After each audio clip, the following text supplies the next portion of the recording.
ভোরবেলা সেই জল ঢালার পর আবার চলে এসেছি দুপুরবেলা। দুপুর ঠিক নয়, এখন বাজে 4টে, 4টে সাড়ে 4টে বাজে। তো এখনও এসে দেখি এত ভিড়।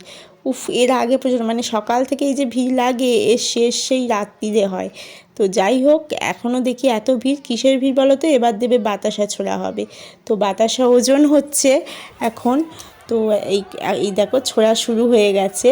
তো অনেকক্ষণই দাঁড়িয়েছিলাম, বেশ অনেকক্ষণ ধরে ওজন হচ্ছিল। ওজন হওয়ার পর এখন বাতাসা ছোড়া হচ্ছে। দেখো আমি এতটা কুড়েছি, এখনও বাকি আছে।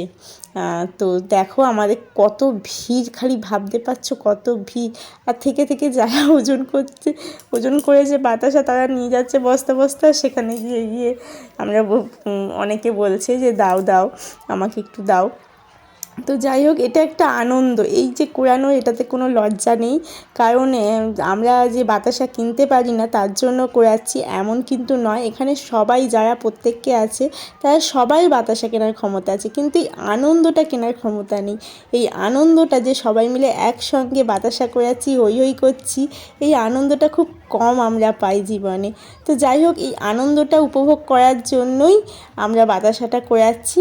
এরকম নয় যে, এরকম কেউ ভাববে না যে বাবা রে বাবা বাতাসা কুড়াচ্ছে, কিরকম দেখো না ভিড়ের মধ্যে ঢুকে, যেন কিনতে পারে না বাতাসা, এরকম অনেকজন আছে বলে।